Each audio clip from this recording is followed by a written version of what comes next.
भगवान पिता रात्रि सरदोद फुल्ल मल्लिका भिक्षरन्तुं मनसक्रे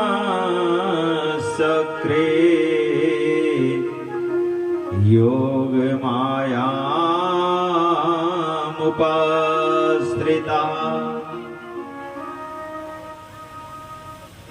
भगवान सुखदेव राजऋषि परीक्षित को अब रास पंचाध्यायी की कथा सुनाते। भागवत में महारास का वर्णन 5 अध्यायों में है, इसलिए रास पंचाध्यायी इसका नाम है। 5 अध्यायों में है। 29वें अध्याय से लेकर के 33वें अध्याय तक महारास का वर्णन भगवान सुखदेव ने भागवत में किया है। ये मुख्य 5 पंच प्राण है भगवान के। भागवत के मुख्य पंच प्राण है 5 अध्याय। कथा का शुभारंभ किया है भगवान शब्द से। भगवान अपि तारात्रि सरदोद फुल्ल मल्लिका। ध्यान देना, भगवान शब्द से किया है। मानो भगवान सुखदेव ये कहना चाहते हो, जो मैं ये कथा सुना रहा हूं ने, जिस कथा का मैं वर्णन आपके सामने करने जा रहा हूं, ये भगवान की कथा है। भगवान के चरित्र को सुना रहा हूं मैं। श्री कृष्ण भगवान है। यदि भगवान की कोई लीला भगवत्ता का दर्शन करवाती है तो वो है महारास लीला। गिरिराज को उठाने की लीला भगवान से पहले गिरिराज को औरों ने भी उठाया। हनुमान जी ने उठा लिया, अगस्त जी ने उठाया। तो भगवान की भगवत्ता को नहीं दिखाती वो लीला। भगवान की भगवत्ता का दर्शन यदि कोई लीला करवाती है तो वो है महारास लीला। भक्तों,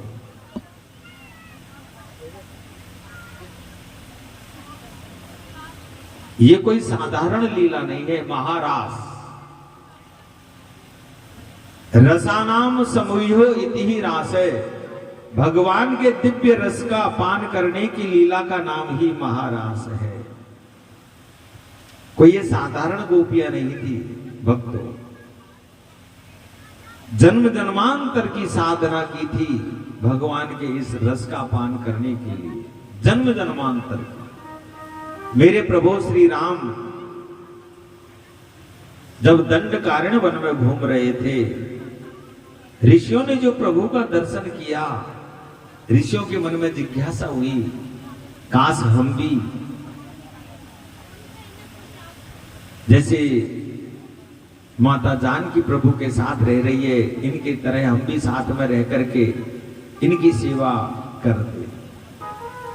भगवान राम ने ऋषियों के मनोगत भावों को जाना और ऋषियों से कहा, इस समय नहीं, इस समय तो मैं मर्यादा में हूं, लेकिन द्वापर के अंत में तुम सब गोपी बन करके आना, मैं आपका ये मनोरथ अवश्य पूरा करूंगा।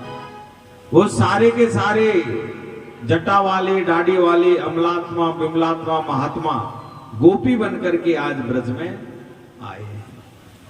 भगवान ने जब कच्छप रूप धारण किया तो जो मत्स्य कन्याओं ने प्रभु के कच्छप के रूप में प्रभु का दर्शन किया, प्रणय याचना की, कच्छप भगवान ने कहा, इस समय नहीं, आप सब गोपी बन करके आना, मैं द्वापर के अंत में मैं आपका ये मनोरथ अवश्य पूरा करूंगा।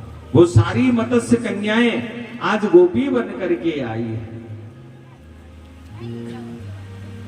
भगवान ने जब 52 अवतार धारण किया, जो दैत्य कन्याओं ने प्रभु के रूप और सौंदर्य को देखा, पागल हो गई। भगवान ने कहा, इस समय नहीं, आप सभी द्वापर के अंत में गोपी बन करके आना, मैं आपकी इच्छा अवश्य पूरी करूंगा। भगवान श्री राम ने 100 यज्ञ किए, 100 सोने की सीता बनी। एक बार प्रभु ने उस कक्ष में प्रवेश किया जहां 100 सोने की सीता रखी हुई थी, सारी की सारी प्रकट हो गई। बोले सिर्फ हमको बनवाया ही बनवाया, हमारा उपभोग नहीं किया। बोले इस समय नहीं, आप द्वापर के अंत में सबकी सब गोपी बन करके आना, मैं आपकी इच्छा अवश्य पूरी करूंगा। हमारे भक्तों 4 वेद है, ऋग, साम, यजु और अथर्व, 4 वेद है। चारों वेदों की ऋचाएं मिलाएं तो 1 लाख ऋचाएं होती है, जिसको 3 भागों में विभाजित किया हमारे संतों ने, विद्वानों ने। ज्ञान कांड, कर्म कांड और उपासना कांड। कर्म कांड के 80,000 ऋचाएं, उपासना की 16,000 ऋचाएं, 4,000 ऋचाएं ज्ञान कांड की। जो 80,000 ऋचाएं हैं कर्म कांड की, वो सब की सब गोपी बन करके आई है ब्रज में भगवान का अंग संग पाने के लिए। श्रुति रूपा साधन सिद्धा, मुनि रूपा यज्ञ सीता, दैत्य कन्या, मत्स्य कन्या, ये गोपियों के यूथ है साहब, यूथ है। भगवान को किस प्रकार याद करती थी? गोपी का मतलब गोपी ही इंद्रिय है, कृष्ण रस पिबती इति ही गोपी। जब प्रत्येक इंद्रिय से भगवान के रस का ही पान करे, उसी का नाम गोपी है। ये गोपी जब अपने सिर पर मटका रख करके दही माखन बेचने के ताई जाती तो कैसे बेचती? कोई दही ले लो, कोई माखन ले लो, बड़ो ताजो है, बड़ो मीठो है। कोई कन्हैया ले लो, बड़ो ताजो है, बड़ो मीठो है। कोई कृष्ण ले लो, बड़ो ताजो है, बड़ो मीठो है। ये जानबूझ करके नहीं करती थी राजन, इनको पता ही नहीं रहता था कि हम आवाज क्या लगा रहे, इतनी डूबी रहती थी कृष्ण नाम में।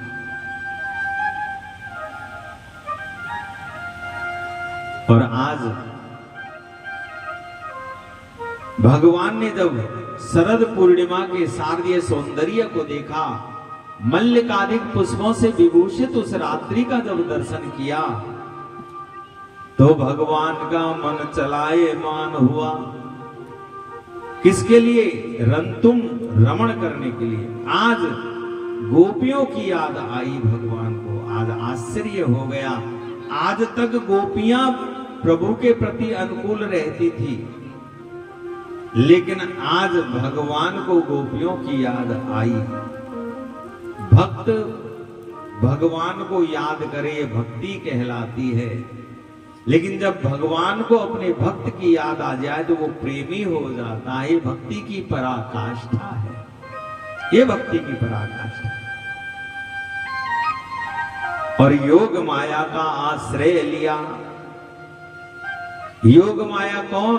जो अघटित घटना को घटा दे। योगाय संयोगाय, जो जीवों को परमात्मा से मिलाने का काम करे, वही उसी योग माया का आश्रय लिया। राधे रानी जी का आश्रय लिया और अपने अधरों पर मुरली रखी, मुरली रखी। निशम्य गीतम तदनंग वर्धनम, ब्रज स्त्रिय कृष्ण गृहीत मानसा, आजगमुरन्योन्यमलक्षितोद्यमा, सयत्र कांतो जवलोल कुंडला। भगवान ने अपने अधरों पर मुरली रखी, मुरली में स्वर फूंका भगवान ने। देखिए जो बंसी है ना, ये बंसी भी कोई साधारण बंसी नहीं है। स्वयं शिव ही बंसी बनकर के आए हैं। वंशस्तु भगवान रुद्र, स्वयं भोलेनाथ ही बंसी बनकर के आए हैं।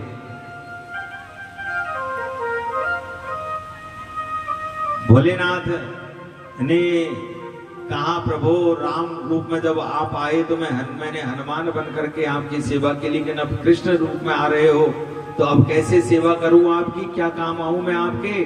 चलो बंसी बजाओगे तो मैं बंसी ही बन करके आता हूं। तो भगवान ने भी कहा, हनुमान बन करके तो खूब सेवा की है भोलेनाथ, अब बंसी बन करके आए हो तो हमको सेवा का मौका दो।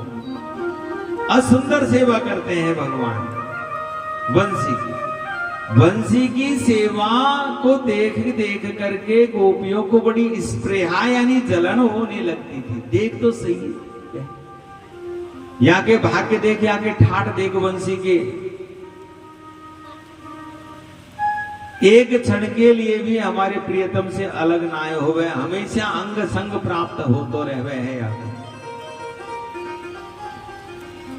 दूसरी कहवे लगी, बहन इतने में ही नाय सर है,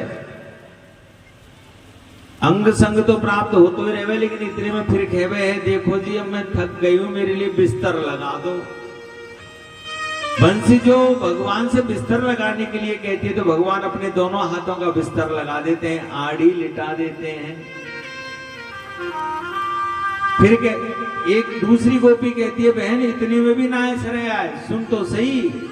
फिर कहवे जरा सिर के नीचे तकिया तो लगाओ, बिस्तर तो लगा दिया, तकिया तो लगाओ।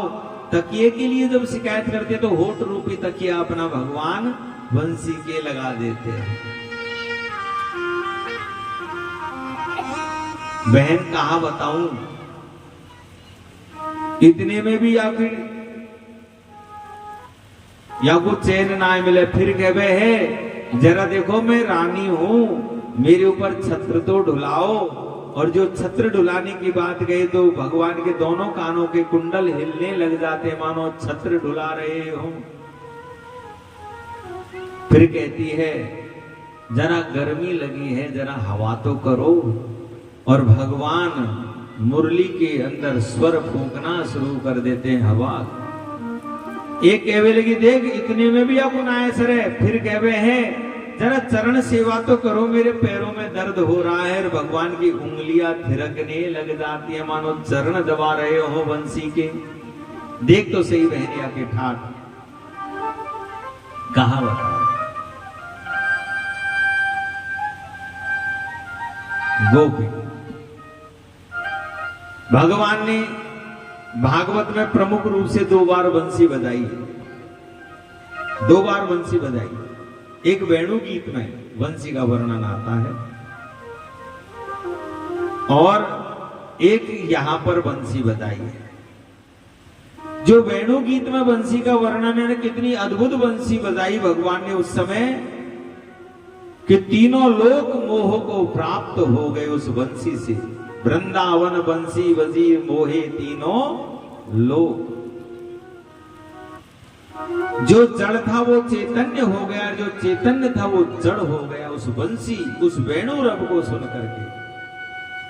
यमुना का जल चलायमान, और जो भगवान ने बंसी बजाई, यमुना का जल स्थिर होकर के वेणु रब का पान करने लगा।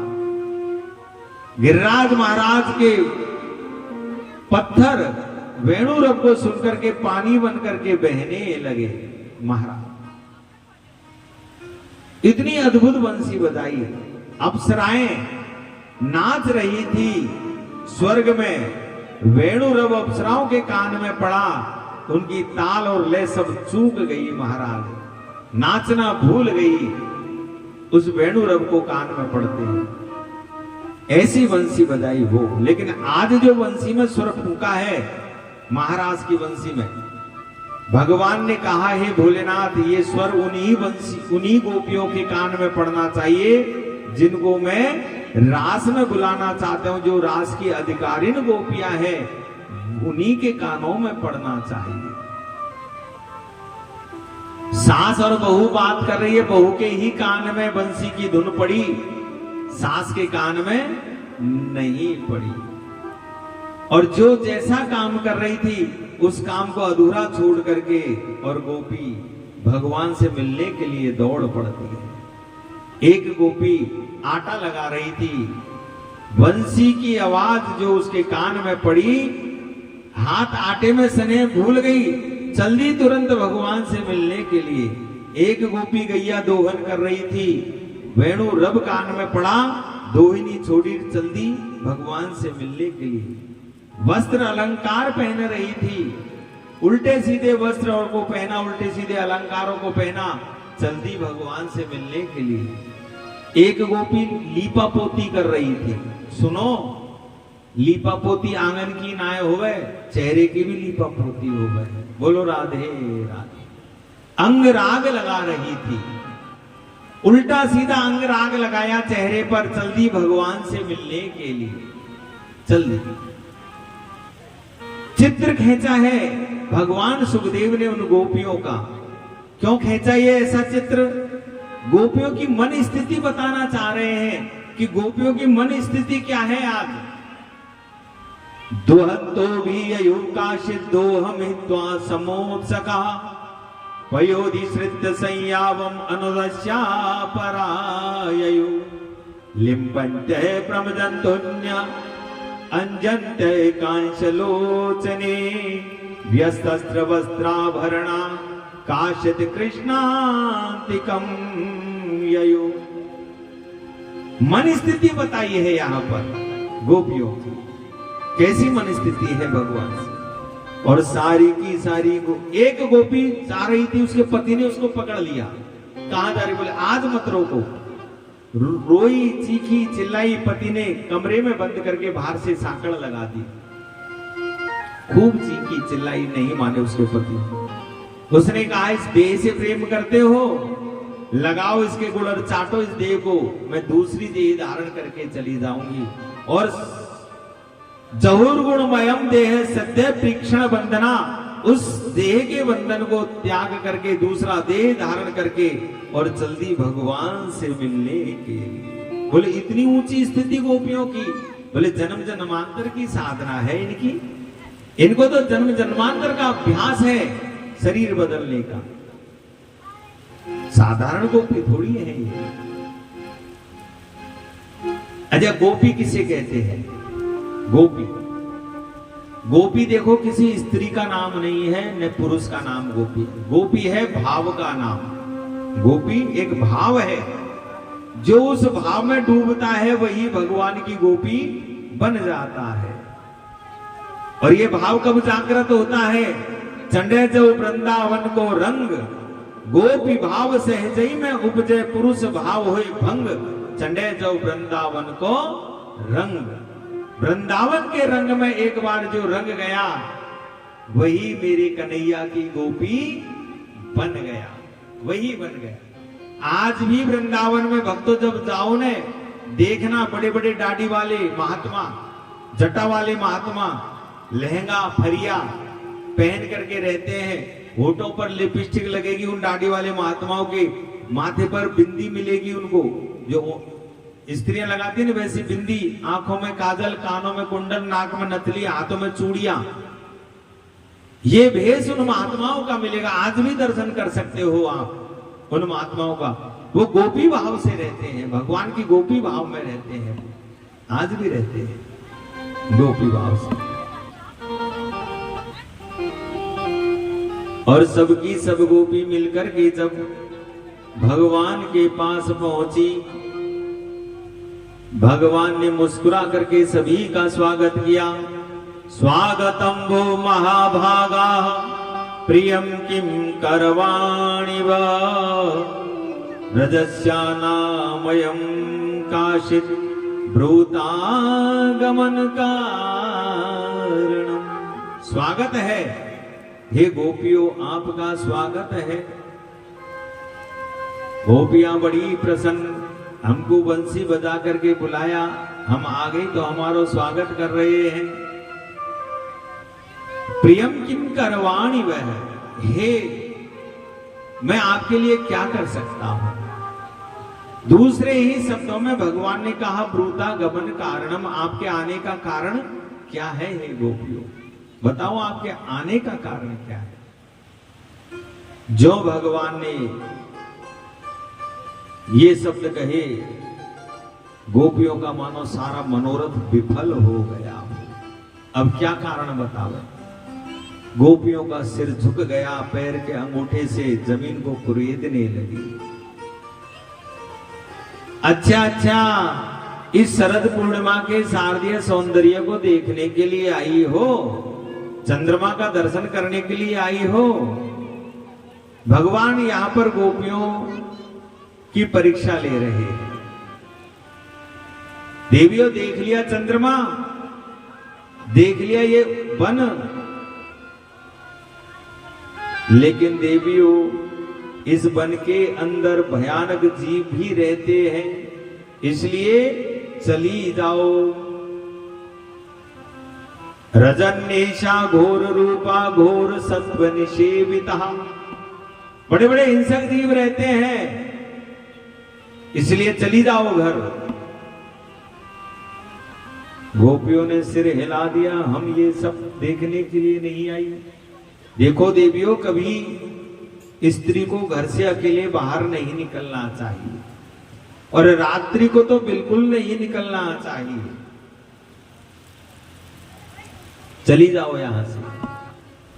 पूरी परीक्षा ले रहे हैं भगवान। भगवान ने कहा तो शायद अपने सास और ससुर से झगड़ा करके आई हो। देखो, पतिव्रता नारी वो नहीं जो ससुर को गारी देवे, जेठ को गारी देवे और प्रेम अपने पति से ही रखे, वो परम पतिव्रता नारी के लक्षण नहीं होते। क्या बताएं साहब, एक हाथ को तो घूंघट निकाल ले, और वह घूंघट में ते कैसी कैसी गारी सुनावे, राम राम राम राम, आप रजमारे तेरे सिर पर हंडिया भोरूंगी। ऐसे घूंघट का कोई मतलब? घूंघट काट ले एक हाथ लंबो और वहां में ते गारी सुनावे, वह घूंघट में थे। ऐसे घूंघट को कोई मतलब है का? देखिए, पर्दा प्रथा हमारी भारतीय परंपरा नहीं है, हमारी भारतीय संस्कृति की परंपरा नहीं है पर्दा प्रथा। मैं नहीं जानता कभी माता सीता ने दशरथ जी से पर्दा किया हो, घूंघट किया हो। मैं नहीं जानता कभी माता देवकी ने सूरसेन जी से घूंघट किया हो। पर्दा प्रथा ये मुगल साम्राज्य जब से आया है, मुगलों का आगमन जब से भारत में हुआ है, इनकी कुदृष्टि हमारी माता बहनों के ऊपर पड़ी, तो इनसे बचने के लिए हमको पर्दा प्रथा का शुभारंभ करना पड़ा। पर्दा प्रथा हमारी भारतीय संस्कृति की देन नहीं है। भक्तों, शर्म तो आंखों में होती है, पर्दे की क्या शर्म? आंखों में तो शर्म है नहीं। एक हाथ को घूंघट काट ले और वहां में गारियां सुनावे, उस घूंघट का कोई मतलब नहीं। शर्म आंखों की होती है, न कि पर्दे की। गोपियों ने सिर हिला दिया, हम सास और ससुर से झगड़ा करके नहीं आई, तो अपने पतियों से झगड़ा करके आई हो। दुस्सिलो दुर्भगो वृद्धो जड़ो रोग धनो पिवा, पति स्त्रीभीर न आतप्यो लोकेप्सु भीर पात की। भले किसी भी स्त्री का कोई पति धनहीन हो, अंगहीन हो, कोढ़ी हो, मंद बुद्धि वाला हो, ऐसी स्थिति में भी एक पत्नी को अपने पति का परित्याग नहीं करना चाहिए, अन्यथा वो लोक निंदनीय तो बनती ही बनती है, परलोक भी उसका बिगड़ता है, परलोक भी बिगड़ता है। लोकेप्सु भीर पात की, लोक निंदनीय तो बनती है, लेकिन परलोक भी उसका बिगड़ जाता है। गोपियों ने सिर हिला दिया, हम पतियों से झगड़ा करके नहीं आई है।